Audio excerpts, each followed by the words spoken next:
Hello guys, welcome to the online session for the topic called pollution control. I'm so sorry if it just mistakenly written out here.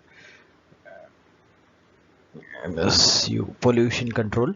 So we'll be discussing the topic related to unit number 5, which is a short unit, which I earlier told you, like unit number 5, which is very important one.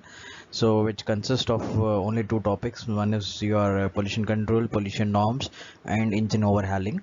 So in those three topics you can expect engine based what do you call pollution norms as a short answer question, and catalytic converters, which is a part of it, and you can expect one long answer question from pollution control methods, as well as engine overhauling.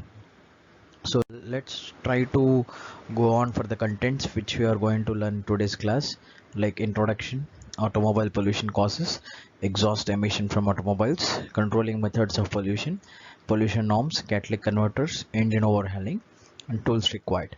So in this unit number 5, I am going to take the video session in two sessions. The first session I will be discussing till the catalytic converters over here, and in the next session I will be discussing about the engine overhauling and tools required. So let's begin with the introduction part over here. So coming to the pollution, how do you define a pollution? So the pollution is nothing but mixing of unwanted and undesirable substance into our surroundings that cause undesirable effects on both living and non-living things is called as a pollution. So again, in the pollution you have a major source of that is the air pollution. So air pollution is defined as addition of unwanted and undesirable things to the atmosphere that have harmful effect upon our plant life. So that is the air pollution. So here, coming to the unit number 5 of your introduction part, I'll be majorly learning about what is the reasons of causing of the pollution, and how many different sources of the pollution which is being led to by the automobiles, and how you can control that pollution unto a certain extent. What are the things which is required? Those are the things which you are going to learn now. So in this, the sources of the pollution majorly from the gasoline engines, that is from your petrol engines. And here I will be giving you a clear idea about which kind of vehicles will be most polluted one, either the diesel engines, either the petrol engines. So here there are four possible sources of atmosphere pollution: from the gasoline engine, that is from your petrol, that is from fuel tank, carburetor, and another one is crankcase and engine. So here crankcase is a major source of this causing the pollution. So here we will be trying to learn about the crankcase pollution and how to control it. Next, moving on for the emissions from the gasoline power, which are the other classifications of the gasoline engines, are like exhaust emissions, crankcase emission, and evaporative emissions.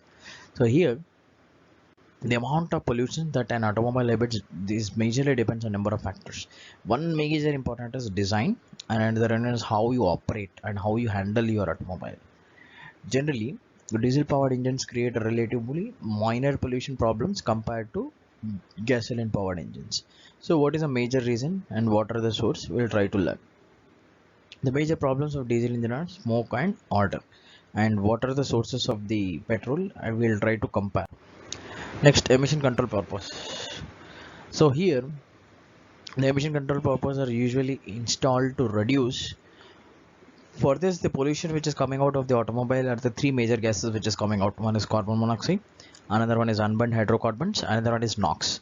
So these three gases which is coming out, we need to reduce these three gases onto extent. Apart from this gases, there are some other gases also which is coming out, which is in a minor proportions, such as like sulfur dioxide and nitrates which is coming out, and aldehydes. These are all other portions which is coming out of the emissions. So we'll keep an eye to what extent we can reduce. So to prevent the atmosphere release of blow by gas, the unburned hydrocarbon, and which is evaporated from the fuel containing hydrocarbons, this is read from the tank. So these are the emission control purpose. What is the purpose of controlling the emission? Is control is to reduce the gases of three which is coming, the major one: carbon monoxide, unburned hydrocarbons, and NOx. So what are these three? We'll learn in detail one by one. So what are the exhaust emissions which is coming? The exhaust emission which is coming from the gasoline, which is already we discussed before, was carbon monoxide, unburned hydrocarbon, nitrox, and particulates.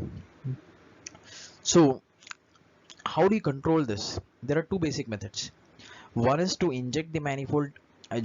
Generally we have learned about the manifold in the unit number 1, which is like a pipe carrying device which is usually used to carry the fuel plus air which is from the carburetor or from the fuel injector into the combustion chamber, and later after the emissions, after the exhaust which has been released will be carrying out through a pipe to the exhaust is nothing but the manifold, which you have inlet and outlet manifolds. So first is we need to inject into the inlet manifold near, which is you need to place near the exhaust valve. So just like placing the manifold near to the exhaust valve, which creates good mixing, which you have your homogeneous mixture, and then you have a proper combustion. That is the case you place your inlet manifold near to the exhaust valve, which is already we have learned in unit number 1, the major reason placing. And next, where the exhaust gas temperature is highest. So what is EGR? We'll try to learn the exhaust gas temperature one. Usually after the combustion which is taking place, you have and gases which is coming out, maybe which is present inside will be around about 2000-2500 degrees centigrade, which will be very highest. So further oxidation of unoxidated or partially oxidized substance, you reduce it. Such a like, let's say for example, if you have the hydrocarbons or unburned hydrocarbons, you actually collect the oxygen which is present from the exhaust and you take it that oxygen onto inlet manifold once again, to the engine. So whatever the oxygen content which is mixing to have your proper combustion, these mixes with the unburned hydrocarbons and then it reacts and then it forms into H2O. It is HO which reacts with the oxygen, forms as a H2O. So by this, such a way, like if you take this unburned hydrocarbons, if it reacts with your oxygen, which leads to H2O, the water vapor which is coming out. So this is not harmful. So in this way, you actually do reducing of your exhaust gases, one best method. And second best method is to design your cylinders and adjust your air fuel ratio or maybe some other certain parameters like good spark timing and mixing of going with the EGR, exhaust gas recirculations, or maybe many methods, evaporative emissions method or PCV methods. All those things we'll learn in the next slide. So coming to this devices and methods which we have here, devices and methods which is used for controlling the unburned hydrocarbons emissions fall into 3 classes. That is, you modify the engine operating condition, which I told you just before: inlet manifold, vacuum brakes, carburation mixture, having a proper mixture, throttles, everything. And next is second method is treating the exhaust gases such as going with the exhaust gas recirculation, taking afterburners or maybe using a catalytic converters or filters, a number of ways. In that, the major important one which you are learning over here will be catalytic converters. And next is modified use of alternative fuels. Alternative fuels such a way like what do you call right now you have the CNG gases or maybe LPG, or maybe by using other sources like electrical or hybrid. These are the alternative sources which you have, or maybe right now we are using with the water or maybe with an air, compressed air also we use as a fuel. There are many fuels which is we can use. Next, so coming to the mobile sources of the pollution, obviously the major source will be from your motor vehicles, and next is from your airplanes and locomotives and other kinds of engines. So there are categorizing into 2 ways. One is from the road source, another from the air source. One, the road source will be such a way like cars, light duty, heavy duty trucks and buses, motorbikes. And next is from other source such as like aircraft, motorboats, locomotives, construction equipments like trains and all those things. These are also the pollution which leads damaging the atmosphere and the human beings. So this kind of questions you can expect in the exam, like short answer question: what are the classification of the pollutions which maybe from your road source or from other sources. In that you need to list out all those things. So coming to the types of auto emissions, which you have major sources like evaporative emissions, which is from your carburetor, another one from his crankcase, another one from the blow by gases. This is very important one, the blow by gases. And next is refueling losses from fuel tank, and next is exhaust emissions, which you have the carbon dioxide, nitrous oxide, and carbon monoxide. Apart from these three gases which I listed just before, you also have another one is aldehydes, another one is smoke and particulates. So here, coming to this, these three gases which you generally produce, the carbon monoxide, nitrous oxide, and carbon monoxide, are due to incomplete combustion of fuel. So if you provide certain amount of proper oxygen to this for your carbon dioxide, then it forms onto the complete combustion, and which reduces the carbon dioxide content. And next is nitrous oxide as well as the carbon monoxide. So which you have your theoretical combustion one, which is listed here. If you take 2Ce8H18, which reacts with the 25 oxygen, gives you 16 CO2, 18 H2O. So this is not damaging your atmosphere. This particulars we need to decrease it. And apart from this, you have aldehydes.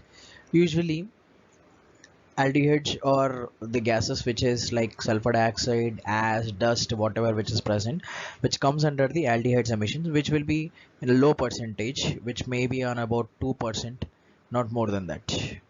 So here smoke and particulates. What are the different kinds of smoke and particulates? We have white smoke, blue smoke, black smoke, different kinds of smokes we have. Usually the white smoke which is coming out is a liquid droplets of lubricating oil and fuel oil, and black smoke is nothing but the incombustion of fuel. If you do not have the proper combustion, then you will be having black smoke which is coming out.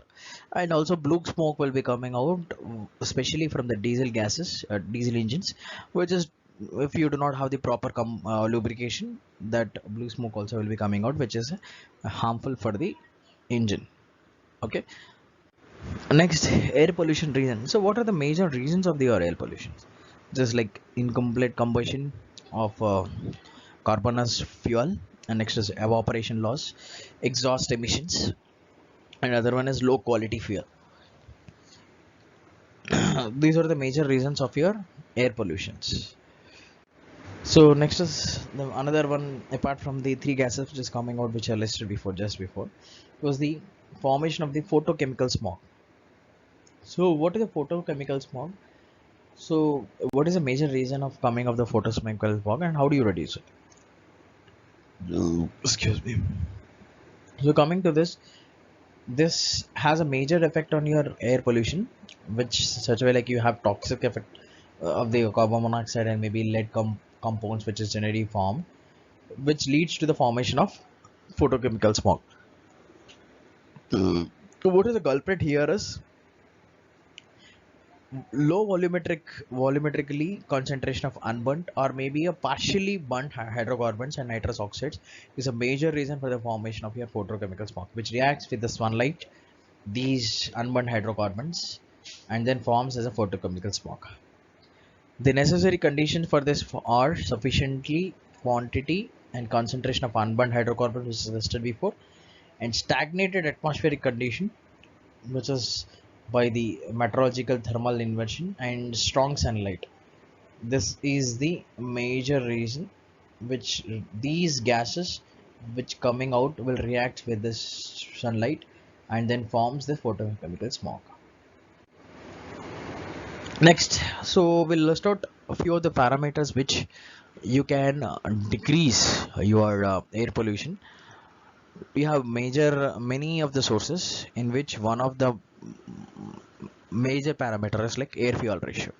As you are certainly known what is an air fuel ratio, such a way like if you require for burning a 1 kg of fuel 15 kg of air, then the air fuel ratio, which is, we generally say it as 1 is to 15 or 15 is to 1. So in that you have a stoichiometric ratio. The stoichiometric ratio which gives you the exact amount of the air fuel ratio such a like you have your 100% emission energy which is releasing out converting into power. Such a way like for the psychometric ratio theoretically we generally say it as 15 is to 1 is a proper psychometric ratio, that is for the air fuel ratio. But generally in the practical cases you may not have the stoichiometric ratio as 15 is to 1. So there are major factors coming into effect when you go practically. So air fuel ratio will be keep on varying with different conditions. One at the starting initial conditions will be low, which will be about 8 is to 1, in which initially if you want to start your vehicle you require more amount of fuel than air when you compare with the other parameters.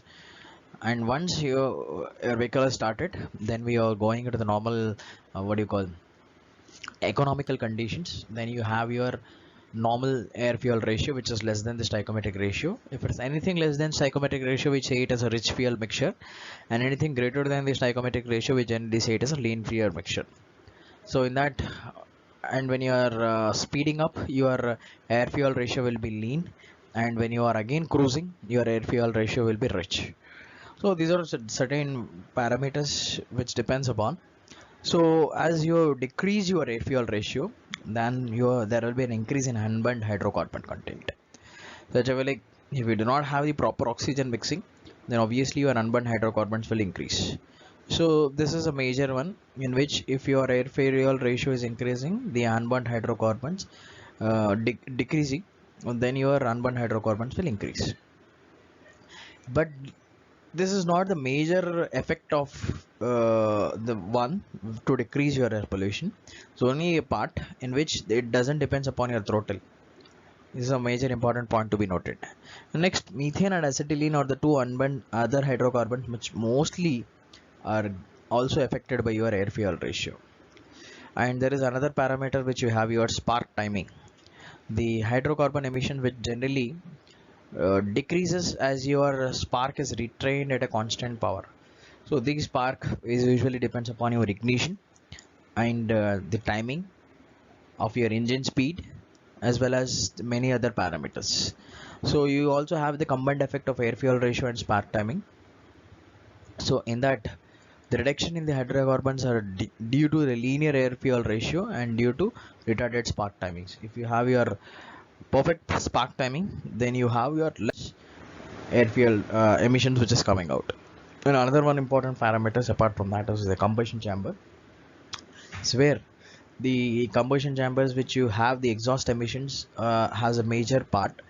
During the combustion there are pores which are interconnecting the passengers which are filled with unburned hydrocarbons and escape burning. So combustion chamber is the place where if you have improper combustion, such a way like to have your proper combustion you can redesign your engine, or you can fix the shape, or you can vary the design such a way like fixing the nozzle, or where you're increasing the cross section areas where you can have your proper fuel mixing to have your homogeneous mixture and you have your proper combustion. So uniform distribution is very important to have your proper combustion, which usually are provided by having a wide space absorption of unburned hydrocarbon during the combustion, and which are raising your exhausting levels.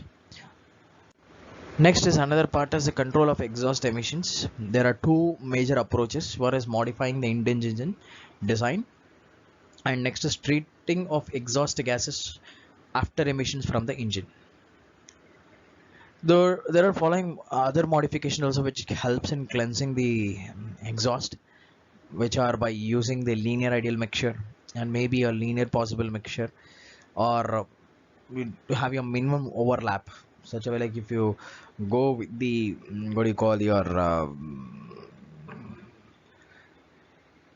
in case of your valve timing diagram, you have a valve overlap where your exhaust valve and your inlet valve will be open for certain time. So that also increases your exhaust emissions one. So that should be the minimum to decrease.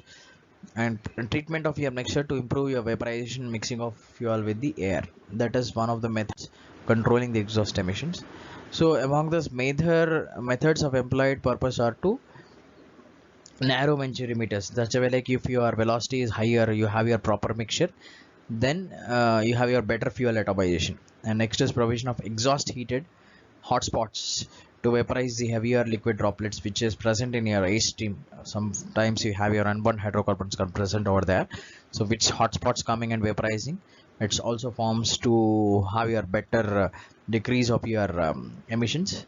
And next is to preheat the mixture of part loads, such as like whatever you do it in an oven type one to preheat that, such as like if you preheat it, you have your fun automation. And use of automatic transmission, which is greatly using right now, and special devices for reducing the cutoff fuel and during the deceleration is one of the major methods which is employed for decreasing your exhaust emissions. And excuse me.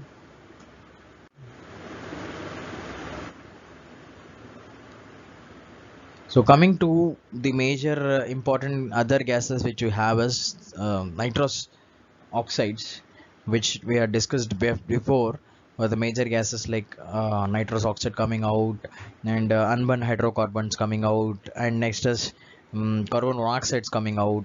So here NOx is one of the major emissions which is coming out, which are majorly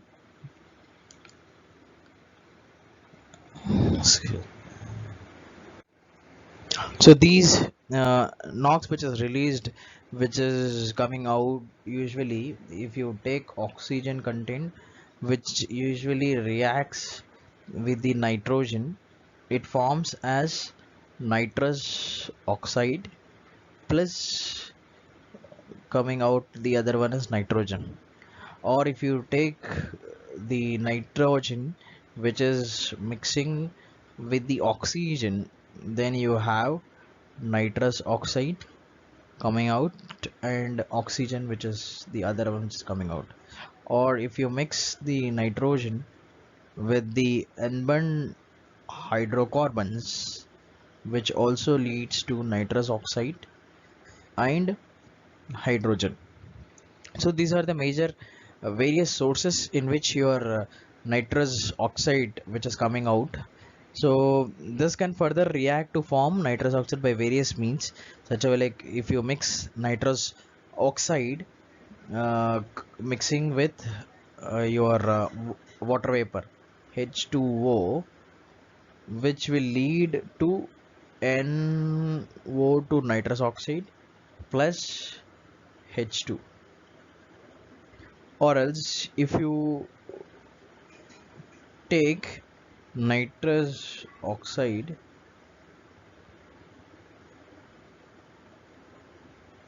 mixing with oxygen, which will lead on to nitrous oxide and oxygen. So these are the various sources of having your mixture. So the maximum flame temperature will occur at your stoichiometric ratio. So what are the various effects or the factors which is bringing down onto the NOx? NOx is majorly due to the temperature. If your temperatures are high, obviously your NOx will be high. So these NOx will be higher in which kind of engine? Either you go with your petrol engine, either you go with your what do you call diesel engine.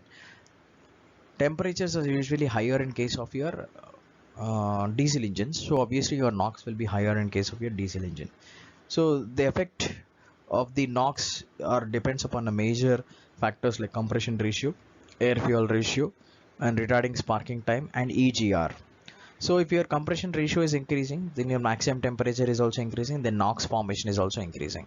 So it depends upon the major as temperature. If your temperature is increasing and your compression ratio, which is also a part, increasing, by this your NOx will increase. And next, air fuel ratio. If your air fuel ratio is increasing, which reduces the maximum temperature and also the NOx formation, and retarding the spark timing, it reduces your NOx formation. And AGR, it also reduces the maximum temperature and it also reducing your NOx formation. And temperature and pressure of inlet charge, which increases your pressure, temperature, and also the NOx formation. So usually EGR is employed for controlling the emissions of your NOx. So this formation of NOx depends upon major is the combustion temperature, the coolant which is used, and next is EGR. Usually in SI engines, maximum conversion of NOx will take place when your air fuel ratio is weaker and air fuel ratio which is on and about 17. So these are the major important steps which is used. So in order to reduce the NOx, we'll be using a material called rhodium. So here is a list out of the effects of your NOx, in which if you go with your lean mixture ratio, then you have your increasing of your NOx, advanced spark timing, which increase in engine load increases, increase in compression ratio increases, increase in engine speed increases or decreases, depends upon your mixture ratio. So these are all the various factors which controls your NOx. And apart from this, you have another one is sulfur dioxide. So this sulfur dioxide, which is emitted from the motor vehicle burning fuel containing the major portion over there is the sulfur. This emission which is coming out is major damaging the human health, which primarily depends upon the ground level. Number of people exposed during the sulfur dioxide, which continuously will, you know, if you continuously breathe this NOx as well as the sulfur dioxide, which will actually, create some problem to your immune system. And continuously, if you inhale, you will not be in a position to breathe, and it will damage all your organisms. So that is a major problem. So that's the case, we need to keep on avoiding the emission gases which is coming out. So these three gases which is generally present, if you want to reduce, we'll be using a different types of the coated materials, such a way like if you go with the unburned hydrocarbons, use platinum as a material in which to control. So this unburned hydrocarbons are major hydrocarbons which is coming out is due to the improper combustions. The higher levels of hydrocarbons, if it is keeping on increasing in the atmosphere, which reduces the amount of available oxygen, and it creates hazardous air pollution. So that's the case, we need to reduce it, the having the proper combustion by various forms, by due to the existing of local rich mixture pockets is also one of the major reason.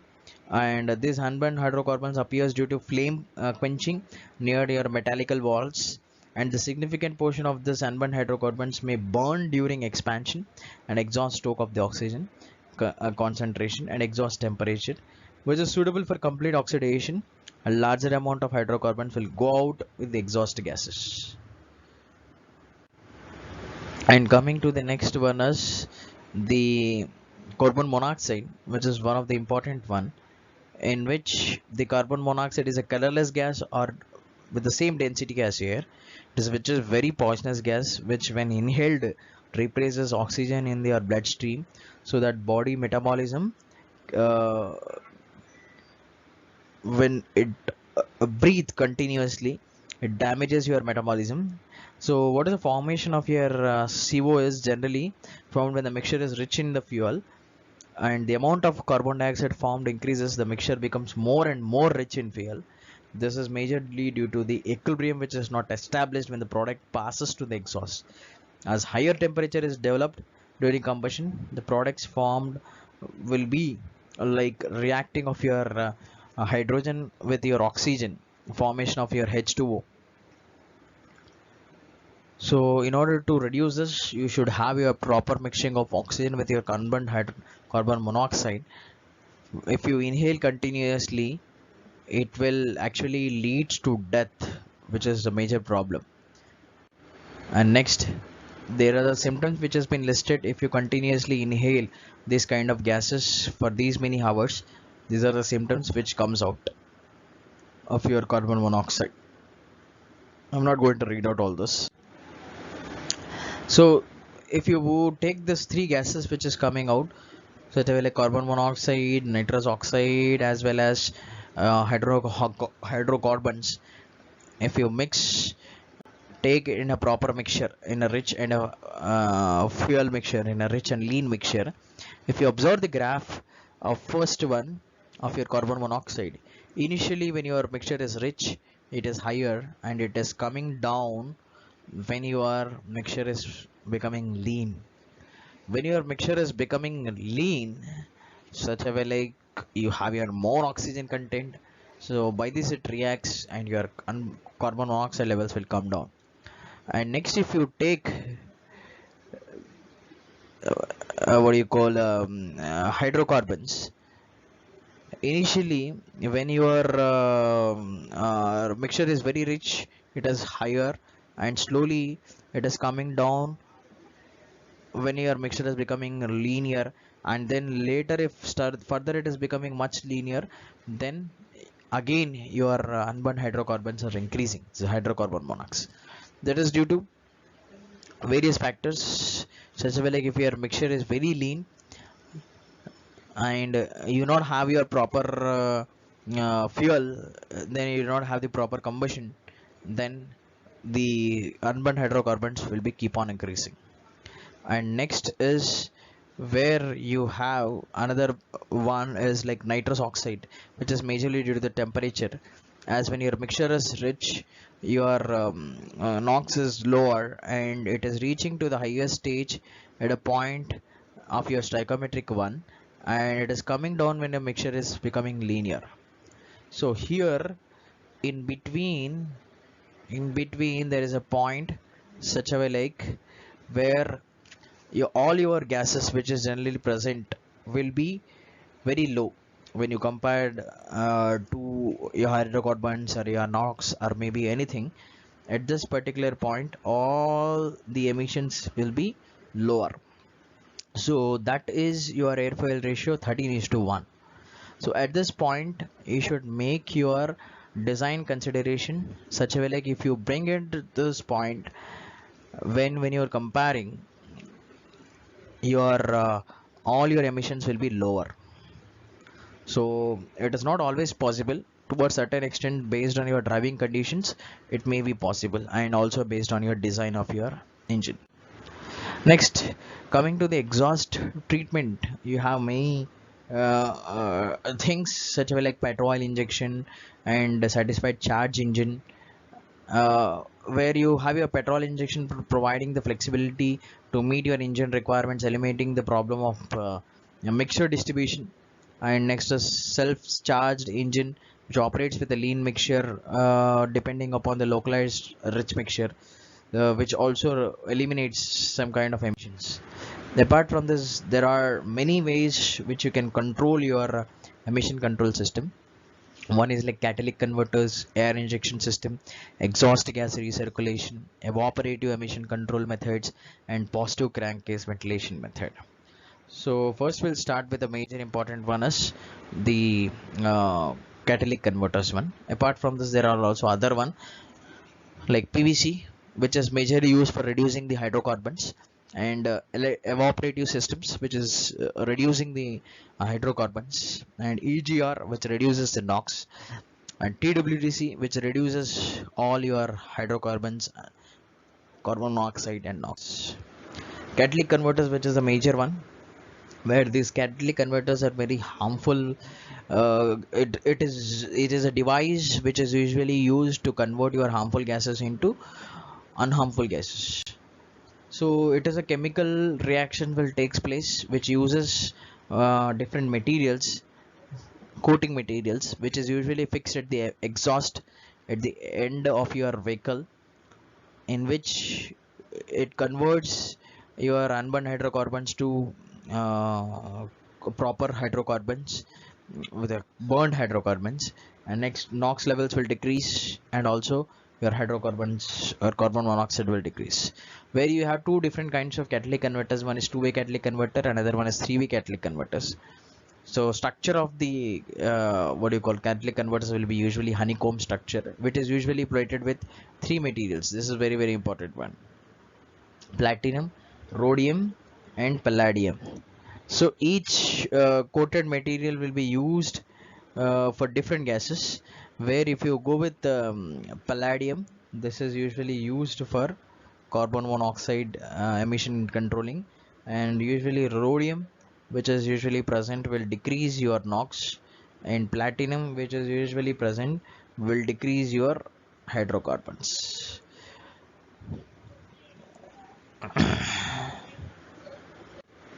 So this is a structure or figure of your catalytic converters, which you have your shell which is present inside, and this is your reduction converter in between, and next you have your oxidation converter. Both this is generally we say it as a two-way converter.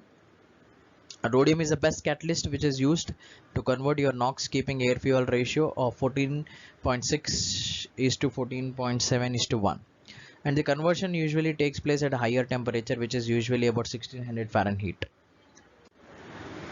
So uh, coming to the major for the catalytic converters principle was to convert the catalytic converter package, which is converting into the various pollution by changing the chemical characteristics of the exhaust gases. So coming to the catalytic materials which used was the platinum palladium, which is applied to the ceramic support, which has been treated with an aluminum oxide, and the coated one, which will result in extremely porous structure in providing a surface area to stimulate the combination of your oxygen with your hydrocarbons and carbon monoxide, which converts most of these components into water vapor and carbon monoxide. So catalytic converter is a device which is usually placed between your vehicle exhaust system to reduce your hydrocarbons and carbon monoxide by oxidizing the catalytic and a number of reducing catalyst.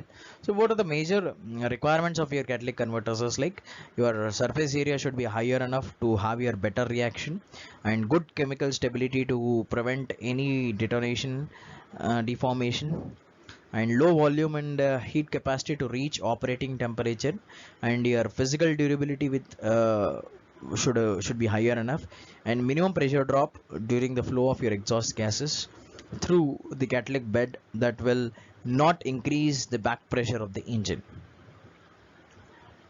So what is going to happen over here is like you have your primary and secondary one. So this exhaust gas which is coming in will react with the reduction element of your NOx, and which will oxidize with the element of your hydrocarbon and unburned hydrocarbons one, which comes out the final exhaust gas. So here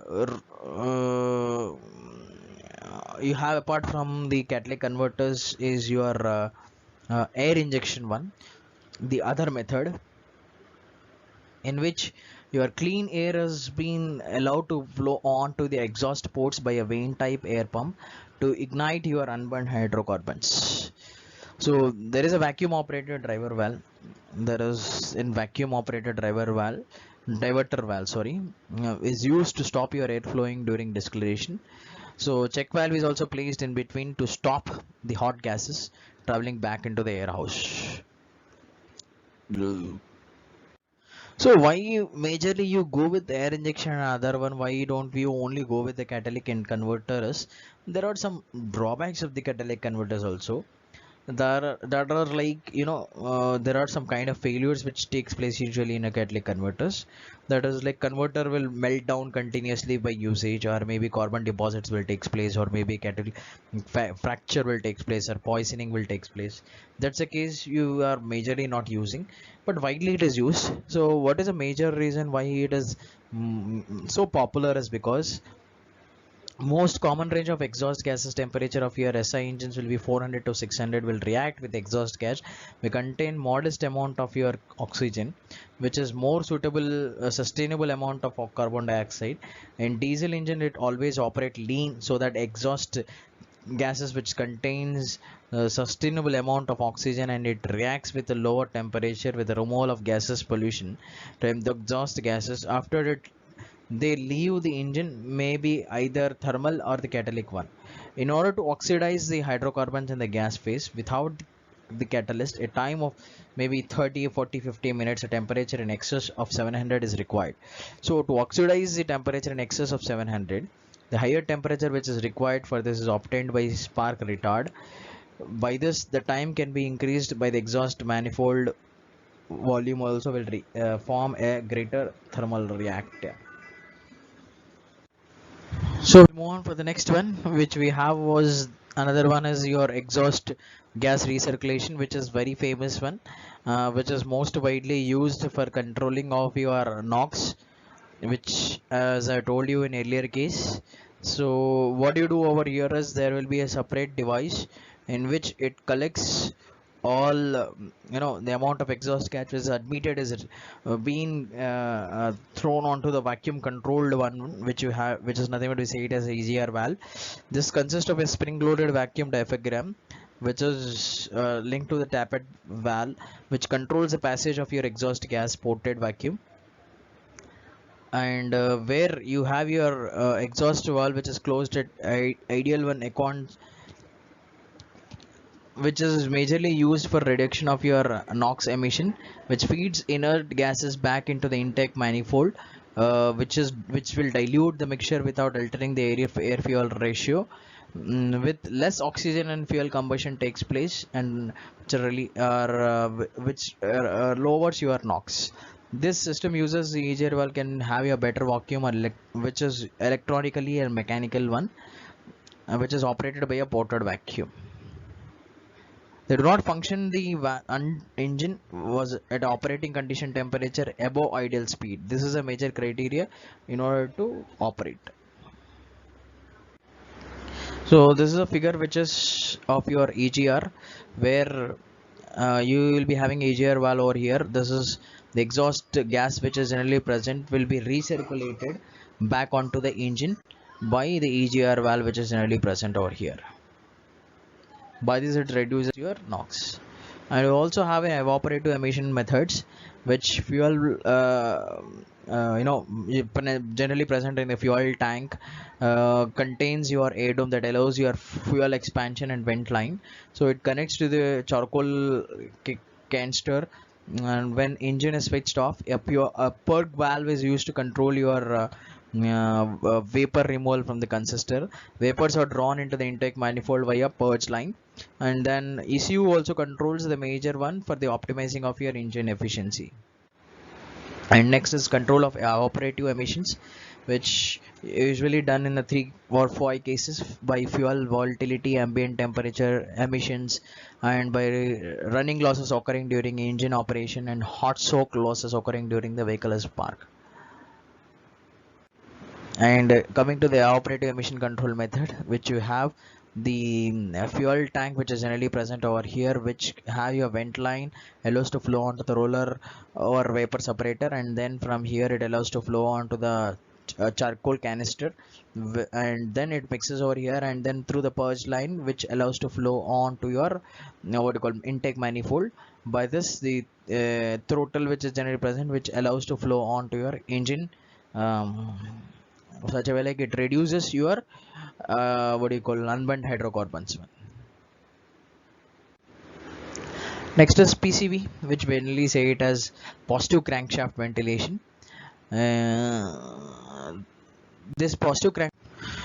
So here this major important one is a blow by gas. Blow by gas is such a way like after the combustion which takes place, the air which is generally present which comes and mixes with us and allows to flow out. So by this leakage of the piston rings into the crankcase, and the modern vehicles are generally fitted with a PVC. The vacuum is used to suck the blow out of the crankcase into the intake manifold to be burned, and fresh air replaces the gases in the crankcase, and system operates by the PCV valve. So which is generally you have your fresh air intake over here, and then it is allows to flow on to the airflow by the blow by gases of your cylinder. And generally the vapor which is passed into the intake manifold which is mixes over here through the PCV valve, and then by this you have your proper combustion to reduce your HC. So these are the working procedure for the PCV valve, which is generally shown just before the figure, which is usually a spring loaded one, where you have a diaphragm in between, which is mechanically controlled. Crankcase emission, which is already we have seen, such a way like you have your air cleaner present over here and intake manifold, where uh, the emission which is coming out from your crankcase, which you provide excess oxygen to react to form a proper combustion and decreasing of your emissions of your CO and HC. And apart from all these things which I told you earlier was alternatives by providing different fuels like electrical car, natural gas, and gas turbines, or right now we are using what do you call CNG vehicles, or maybe hybrid vehicles, or the alternatives you have solutions for decreasing of emissions. So apart from this, there are various laws which has been provided, initially starting from your Air Pollution Act, which is from 1955, and then Clean Air Act 1963, which is initially started. And next, you apart from this, you have Euro norms and Bharat norms. So right now, which we are following presently is your BS4, and which is initially started with the BS1, 2, 3, and directly jumping from BS4 to BS6. All these norms which gives you what is the amount of percentage of gases which is required to follow. Usually, if you take NOx or maybe sulfur dioxide or maybe CO, there are some certain percentage of oxygen gases which is coming out from the emission will be on about 5%, 6%, 3%. So in each every time which they revise the norms after 5 years or maybe 10 years, the percentage of the gases which is coming out of those emissions should be less. Such a way like if usually for BS4 norms was usually for NOx was about 6%, now it should come on about to 3%. So that is a heavy big challenge for the pollution for the automobile sector to bring down all these emission gases. But right now there is no way to protect our planet. That's the case, we should follow the norms of the emissions. Right now which you are following is a BS6 norm. So there are some apart from this motor vehicle air pollution acts and air quality act. I'm not going in